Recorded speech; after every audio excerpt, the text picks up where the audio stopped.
देखिए जो घटनाक्रम है,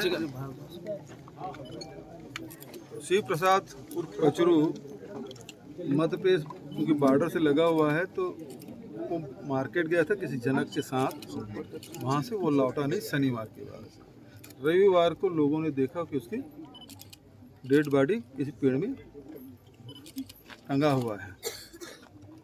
और चूँकि दमाऊ बाज़ार है तो लोगों का आना जाना लगा रहता है।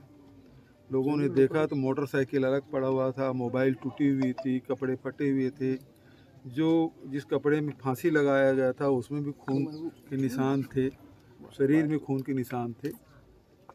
और जब वहाँ मध्य प्रदेश की पुलिस आई और किसी ने कहा ये तो आत्महत्या का केस है, बात तो वहीं से बिगड़ी है। और उसके बाद अभी भी कहा जा रहा है कि पोस्टमार्टम जो प्राइमरी रिपोर्ट आता है उसमें कह रहे हैं कि आत्महत्या है, जबकि गांव वालों का मानना है कि आत्महत्या नहीं है, हत्या है। और इस गांव में इसके पहले भी अनेक हत्याएं इस प्रकार से हो चुकी है। कुछ लोग गायब हैं, वो अभी तक के वापस लौटा नहीं है। बहुत सारे मिसिंग भी है और हत्याएं भी हुई है। यहाँ ज़मीन का पुराना विवाद है, सामाजिक विवाद है, और इसके चलते ये आक्रोश बढ़ता रहा।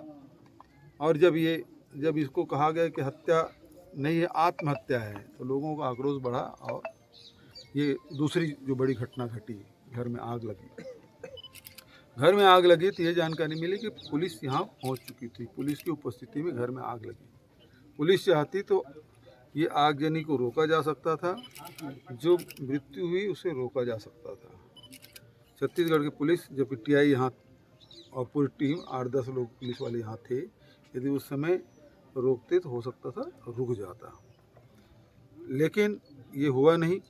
अब दुर्भाग्यजनक बात यह है कि जो भी घर में हैं, छत्तीसगढ़ की पुलिस के साथ यही दिक्कत है कि जब घटना हो जाती है तो उसके बाद फिर जो निरपराध लोग हैं उसके बेदम पिटाई करते हैं, मारते पीटते हैं, घसीटते ले जाते हैं, महिलाओं के साथ बदतमीजी करते हैं, दुर्व्यवहार करते हैं।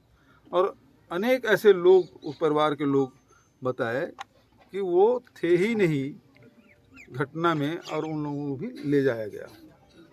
इसका सबसे बड़ा प्रमाण ये है, जो शिव प्रसाद के पीएम में गए थे, पोस्टमार्टम कराने गए थे, उसको भी यहाँ की छत्तीसगढ़ पुलिस उठा के ले गई।